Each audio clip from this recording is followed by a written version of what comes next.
مہرو جی اگر آپ چاہیں تو اپنے دل کا بوجھ ہلکا کر سکتی ہیں، آخر ایسی کون سی بات ہے جو آپ کو چپ رہنے پہ مجبور کر رہی ہے؟ وہ اس کا چہرہ اپنے سینے سے ہٹاتے بولا۔ مہربان نفی میں سر ہلاتے اپنے دونوں ہاتھ کی ہتھیلیوں سے آنکھوں کو رگڑا اور ذرا سی جگہ پاتے وہ وہاں سے اٹھ کر باہر چلی گئی تھی۔ زرخام اس کے رویے پہ پوری طرح سے پریشان ہو چکا تھا۔ کھانے کے ٹیبل پر بھی محترم آنکھیں سے اسے بے چین رکھے ہوئے تھی، پر فی الحال وہ بھی اسے نوٹ کر رہا تھا، کیونکہ اپنے زخمی وجود کی وجہ سے وہ اتنا زیادہ ہلنے جلنے کی طاقت نہیں رکھتا تھا۔ اس دن وہ کافی دن بعد خان رئیس کے ہمراہ گیا تھا۔ واپسی پر اس کا پھٹا گریبان، بازو اور پھٹے ہونٹوں سے رستا خون دیکھا مہرالنساء تو ہذیانی ہو رہی تھی۔ تمہیں کیا ضرورت تھی زرخام ان لوگوں کے منہ لگنے کی؟ آخر میں ہوں نا سب سنبھالنے کو، سنبھال لیتا میں۔ تمہاری اس جذباتیت نے اور سارے معاملات خراب کر دیے ہیں۔ خان رئیس کی آواز پر اس نے باہر جھانکا جہاں مہرالنساء اس کے زخموں پہ مرہم رکھ رہی تھی، تو خان رئیس ٹہلتے ہوئے اسے سنائے جا رہے تھے۔ اس نے آپ کو گالی دی تھی بابا، اور مجھے گوارا نہیں کہ کوئی میرے باپ کی جانب انگلی بھی کرے۔ میرا بس چلتا تو میں اس کا خون کر دیتا۔ زرخام کا یہ روپ تو مہرالنساء نے کبھی دیکھا نہیں تھا، لیکن مہرماں نے تو کئی بار دیکھا تھا، اس لیے کچھ نیا نہیں تھا۔ پر جس شخص کی خاطر وہ خود خطرے میں ڈال رہا تھا، کون اسے بتاتا کہ وہ اوائل اس کا دشمن تھا؟ بس بس زرخام خان، تمہاری ساری غیرت یہاں دکھ رہی ہے، اور وہاں مختار یوسف زئی کا بھتیجا واپس آ رہا ہے۔ جشن چل رہا ہے یوسف زئی حویلی میں، وہاں جہاں تیرے باپ دادا کی پگڑیوں کو سر عام اچھالا جاتا ہے، وہاں کبھی غیرت نہیں دکھا سکے گا تم۔ خان رئیس کی بات پر وہ چپ ہوا تھا۔ بس کریں خان، کیا سکھا رہے ہیں آپ؟ زرخام تو تم جاؤ اپنے کمرے میں آرام کرو، اب یہ وراثت کی دشمنی ہے، میرے بچے میں منتقل مت کریں خان۔ وہ دونوں سے بے وقت مخاطب تھی۔ بابا ٹھیک کہہ رہے ہیں ماں، یوسف زئی کی طرف بڑے کھاتے رہتے ہیں ابھی، اور میرا یہ وعدہ ہے مختار یوسف زئی اور شاریز یوسف زئی کو زیادہ دیر یہ خوشیاں راز نہیں آنے والی ہے۔ وہ سرخ چہرہ لیے ایک نئے عزم سے اٹھتے اپنے کمرے میں آیا تھا۔ مہربان نے دیکھا باوجود مرہم کے اس کے ہونٹ سے ابھی بھی خون رس رہا تھا۔ وہ فرسٹ ایڈ باکس لیے اس کے قریب آئی تھی۔ یہ مہربانی مجھ پہ کیسے مہرو جی، ایک غلام کی ملکہ ان کے زخم پہ مرہم رکھنے آئی ہے، یہ اس صدی کا سب سے بڑا معجزہ ہونا ہے۔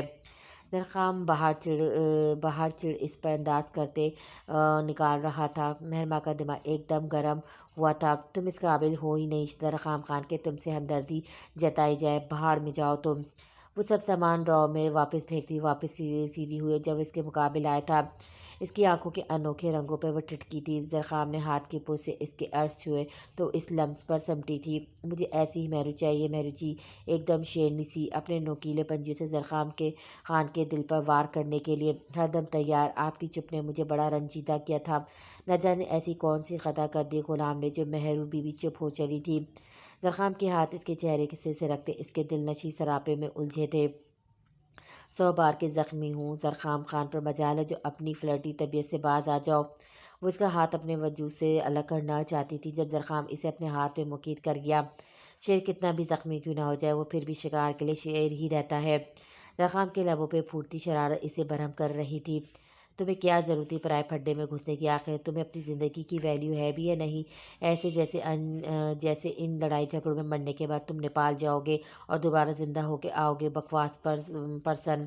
مہرماں کے سلگتے فکر جتاتے انداز زرخام کو بے مائل تبسم کر رہے تھے، پر وہ لب بھینچے انتہائی سنجیدگی کا مظاہرہ کر گیا۔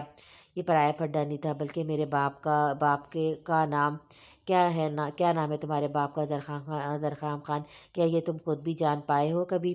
مہرماں کی بات پر وہ رکا تھا اور ناسمجھی سے اسے دیکھنے لگا۔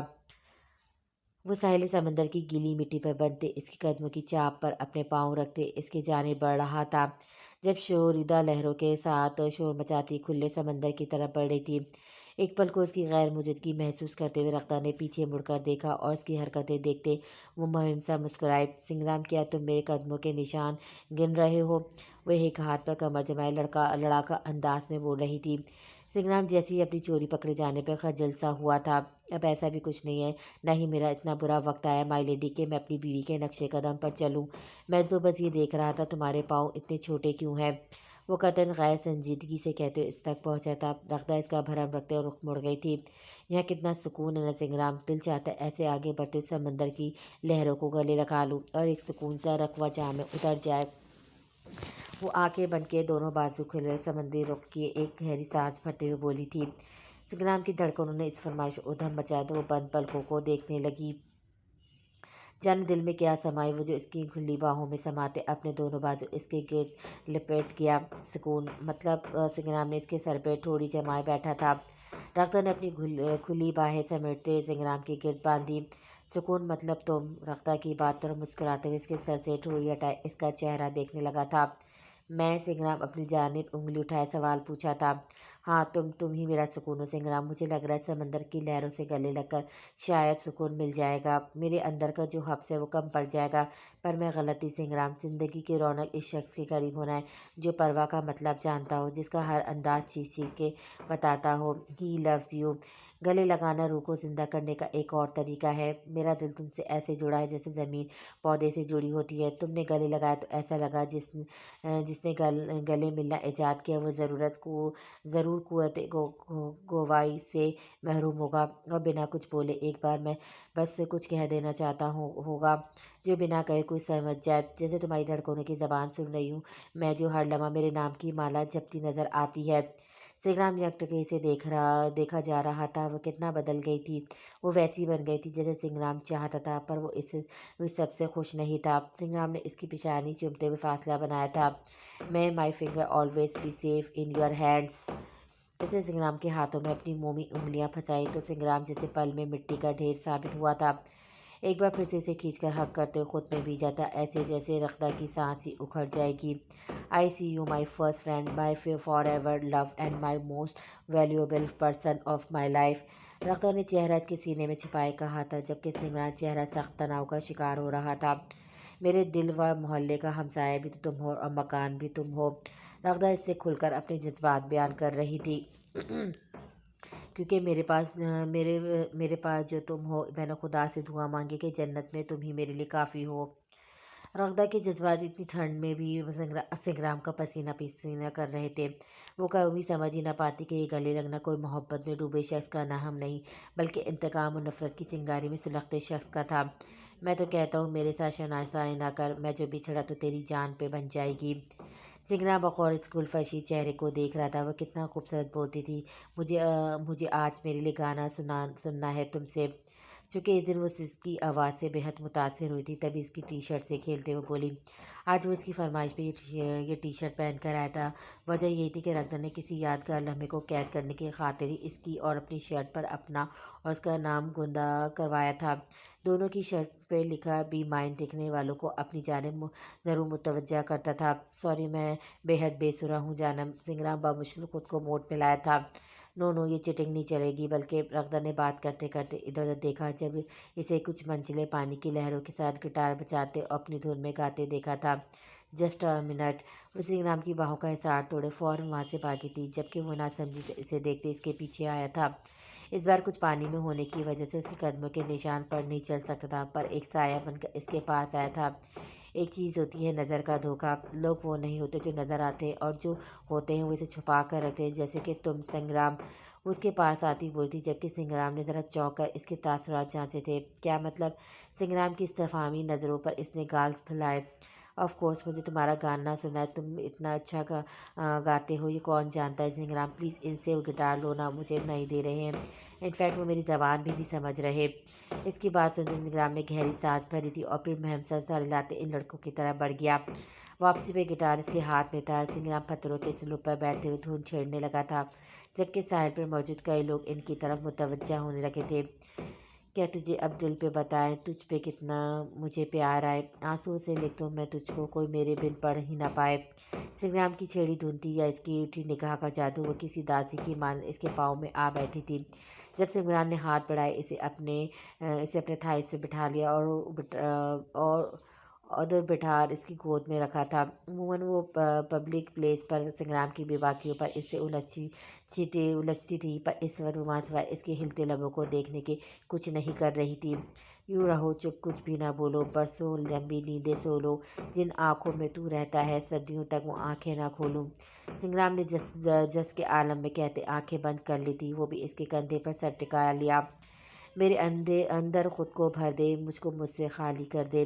سنگرام نے بند پلکوں پہ سجتے انجانے خوابوں سے لڑتے ہوئے رقدہ کے لبوں کو چھوتے فرمائش کی تھی، جو اس کی حرکت پہ جھٹ سے آنکھیں کھول گئیں۔ وہ بے حد سے خاص لمحوں میں لپٹی مخمور نظروں سے اسے دیکھ رہا تھا۔ رغدہ کے اس طرح دیکھنے پر وہ دوبارہ اپنی آنکھیں بند کر گیا، جبکہ اسے گھورنے لگی تھی۔ جس شام تو نہ ملے وہ شام ڈھلتی نہیں، عادت سی تو بن گئی ہے، عادت بدلتی نہیں۔ سنگرام نے گویا اس کے وجود کا دل و جان سے اقرار کیا تھا۔ رغدہ تو اس اقرار پر دل کھول کر مسکرائی تھی۔ کیا تجھے اب یہ دل بتائے تیرے بنا کیوں سانس نائم، آنسوں سے لکھ دوں میں تجھ کو، کوئی میرے بن پڑھ ہی نہ پائے۔ اس کی خواہش عجیب نہ تھا، شاید محبت میں ڈوبا ہر شخص یہی چاہتا ہے کہ اپنے محبوب کو اس تقدیر سے تصور کرے جس تک کسی اور کی رسائی نہ ہو۔ ہاتھوں سے گرنے لگی ہر آرزو، ہر دعا، سجدے سے میں اٹھ گیا جس پل تو میرا ہو، کیا تجھے اب یہ دل بتائے کیوں تیری باہوں میں ہی چین آئے۔ رغدہ کے اندر ایک تکفر سا جاگا تھا، وہ شخص روم روم اس کی محبت میں ڈوبا تھا۔ دھن کے بند ہونے پر اٹھتے شور نے ان کو چونکا دیا تھا، خود میں گم وہ لوگ جان ہی نہ پائے تھے کہ ساحل کا ایک ہجوم ان کے ارد گرد جمع تھا جو تالیاں پیٹتے انہیں داد دے رہے تھے۔ رغدہ سڑسڑاتی ہوئی اس کے تھائی سے کھڑی ہوئی تھی، جبکہ وہ حزب عادت سے توصیفی ادات وصول کر رہا تھا۔ یہ میری طرف سے دنیا کا خوبصورت کپل کے لیے ایک یادگار تحفہ۔ وہاں موجود ایک فوٹوگرافر نے چند تصاویر سنگرام کی طرف بڑھائی جو ان لڑکوں کی طرف ان کا گٹار بڑھا رہا تھا، جو سیٹیاں بجاتے اپنی مقامی زبان پہ چلاتے سنگرام کو بھرپور داد دے رہے تھے۔ واہ، اٹس امیزنگ! رغدہ نے فوٹوگرافز اس کے ہاتھ سے لی، جبکہ سنگرام نے اس آدمی کو پیسے دینے چاہے پر اس نے لینے سے انکار کر دیا تھا۔ رغدہ نے سنگرام کا ہاتھا میں کئی ایک فوٹوز بنوا ڈالی تھی جہاں بی مائن کا لوگو دل کھول کے جگمگا رہا تھا۔ وہ لمحہ، وہ دن اس کی زندگی کا بھرپور دن تھا جہاں ہر قدم پر اسے سنگرام کے ساتھ مل کر ان لمحوں سے اپنے حصے کی خوشیاں کشید کی تھی۔ کیا مطلب ہے اس بات کا؟ زرخام نے ابرو چائے سے پوچھا تھا۔ مطلب یہ کہ زرخام، کوئی بھی شخص آگے کہہ دے گا وہ تمہارا باپ ہے اور بنا تصدیق کے تم مان لو گے؟ آخر کب تک تم اوروں کے دماغ سے سوچو گے؟ جانے کیوں اسے اس وقت بے وقوف انسان پر غصہ آ رہا تھا۔ جو باپ تھا وہی باپ بننے کا دعوے دار بنا، جو کہ سچ ہے۔ اگر تمہیں خان رئیس کے میرے باپ ہونے پر شک ہے تو چلو سردار مختار یوسف سے اس خون بہا کی دید کا پوچھ کر آتے ہیں جسے انہوں نے 22 سال پہلے ایک ماں سے چھینا تھا۔ جانتی ہو مہرو جی، میری ماں کو یہ تک معلوم نہیں تھا کہ ان کی کوکھ سے بیٹا ہوا یا بیٹی، کیونکہ یوسف خاندان نے ان کی کوکھ اچھاڑ لی تھی، ایک بار نہیں دو بار۔ کیا آپ کو معلوم ہے میری ماں نے یوسف خاندان کا ظلم اپنی کوکھ پر سہا ہے، اپنی گود کو سونا کر کے؟ آج بھی وہ ایک اولاد سے محروم ہے اور انہی روایتوں کے خلاف چلنے کی خاطر اپنی اولاد کو جانے کہاں چھپا دیا ہے۔ زرخام نے اس کا بازو تھامے سے جھنجھوڑا تھا، جبکہ مہرماں جیسے نڈھال ہوئی تھی۔ اب یہ کون سی کہانی تھی؟ کیا خان رئیس اور مہرنسا کی کوئی اور اولاد بھی تھی؟ کون سی اولاد؟ تم کس کی بات کر رہے ہو زرخام؟ وہ تجسس میں نہیں تھی بلکہ کرب میں مبتلا ہو کر پوچھ رہی تھی۔ آپ کو بتا دوں تاکہ کل جا کر آپ سردار یوسف زئی کو نئے بدلے کے لیے تیار کریں۔ اب تو عزت کے بدلے عزت کا جرگہ رکھنے والے ہیں نا وہ؟ زرخام کی باتوں پہ چکرا کر رہ گئی تھی۔ فارگیٹ زرخام، کیوں الجھا رہے ہو مجھے؟ وہ تقریباً چیخی تھی۔ کیونکہ آپ خواہ میں الجھ رہی ہیں مہرو جی، جو ہو رہا ہے ہو یا ہو گیا ہے، اس سب سے آپ کا کوئی تعلق نہیں ہونا چاہیے۔ کل تک جو شخص آپ کے لیے اتنی قابل نفرت تھا، آج اس کے لیے اتنی محبت کیوں؟ اس نے ایک ہاتھ جیسے اس کے پورے وجود کی طاقت آزمائی تھی۔ گو اہیڈ زرخام، تم عزت کے قابل ہی نہیں ہو، یو ڈیزرو اٹ۔ وہ اپنا بازو اس سے چھڑائے سر تھامے ایک طرف جا کر بیٹھی تھی۔ زرخام نے چند ساعتیں اس کی بے بسی کا منظر دیکھا اور پھر سر جھٹکتے اس کے قریب آ کر بیٹھا تھا۔ مہرو جی، زرخام پلیز تم جاؤ، مجھے ابھی تم سے کوئی بات نہیں کرنی، سرخ آنکھوں سے بولی تھی۔ زرخام نے اسے گلے لگایا تو ایک بار پھر ہارنے لگی تھی۔ کیا چیز آپ کو پریشان کر رہی ہے مہرو جی؟ وہ اپنا زخمی بازو اس کے گرد حمائل کیے دوسرے ہاتھ سے اس کی ٹھوڑی اٹھائے پوچھنے لگا تھا۔ تم زرخان خان تم؟ اس کے جواب پر وہ ایک دم جیسے سانس روک گیا تھا۔ ایسا نہیں تھا کہ یہ جملہ پہلی بار بولا گیا تھا، بلکہ وہ جب سے یہاں آئی تھی بہرحال اسے جتا دی تھی کہ وہ اس کا مسئلہ ہے۔ پھر آپ کا انداز نیا تھا۔ وہ لڑکی اس کے رگوں میں لہو بن کے بستی تھی۔ ایسا بھلا کیسے ممکن تھا کہ وہ جان نہ پاتا کہ اب کہ وہ اس کا مسئلہ ضرور تھا پر نفرت کے معنوں میں نہیں۔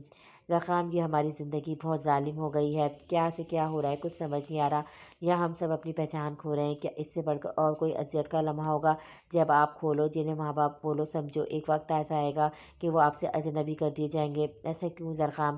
وہ جو سمجھ رہا تھا مہرماں کی ذہنی اور روح زرخام کو لے کر پریشان ہے، وہ گہری سانس بھر کے رہ گیا۔ وہ شکوہ گنا تھی اپنوں سے جنہوں نے اسے پرایا کیا تھا اور نہ جانے وہ کیا کچھ سوچ رہا تھا۔ اپنی سوچوں میں الجھا وہ بس اسے دیکھے جا رہا تھا۔ جب دروازہ بجایا گیا تھا وہ ایک لمحے میں ایک دوسرے سے دور ہوئے تھے۔ زرخام لالا آپ کو بابا بلا رہے ہیں۔ حال کے چہرے پر خوشی کے آثار دیکھ کر وہ چونکا تھا۔ سب خیریت تو ہے نا؟ وہ کھڑے ہوتے اس کے برابر آیا تھا۔ ہاں لالا، بابا جان نے کہا آپ اور مہروبہ بھابھی ڈیسائیڈ کرو کہ آگے مجھے کون سی جگہ پڑھنا چاہیے، اسپیشلی مہرو بھابھی۔ اہل کی خوشی کی وجہ یہ تھی کہ اس سال وہ کالج سے گریجویشن کے لیے جانے والا تھا۔ مہربا نے زرخام کے چہرے پہ چھایا اظہر ملال دیکھا تھا۔ شاید خان رئیس اس بات سے آگاہ کہاں تھے کہ جس کے ہاتھ وہ اہل کو اسٹڈی کا ذمہ دے رہے وہ کبھی اسکول ہی نہیں گیا۔ مہرماں کو ایک بار پھر سے خان رئیس پہ غصہ آنے لگا تھا۔ وہ باہر آئے تو موضوع وہیں اہل کی پڑھائی تھی۔ مہرماں کا خیال تھا اسے اس شہر سے دور جا کے ہی پڑھنا چاہیے، اور خان رئیس بھی اس کے ہم خیال نظر آتے تھے، جبکہ زرخام نے اس معاملے میں چپ اختیار کی ہوئی تھی۔ یوسف زئی حویلی کو دلہن کی طرح سجایا جاتا تھا۔ وجہ خاص تھی کہ آج اتنے برسوں بعد اس حویلی کا وارث لوٹ کر آ رہا تھا۔ فاطمہ شامل کے ہمراہ پہلے ہی حویلی آ چکی تھی۔ بھابھی جی، اب میں نے زیادہ انتظار نہیں کرنا، بلکہ لالا آج ہی آپ ہمیں منتہا اور سفیان کی تاریخ کے ساتھ شارز اور بینا کی شادی کی بھی تاریخ دے دیں۔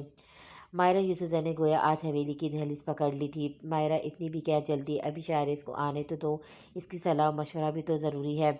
فاطمہ کو شارز کی جانب سے ایک اندیکھا سا ڈر لاحق تھا، کیونکہ شامین اسے شارز کے بینا سے بدلے کے رویے کے بارے میں بتا چکی تھی۔ کچھ وہ اسے سنگرام کی موت پر بھی مامور کر رہی تھی۔ شاید وہ بھی ابھی تک دوست کے غم سے نکلا نہیں تھا۔ مما کے بیٹے کی کتنے بجے کی فلائٹ ہے داجی؟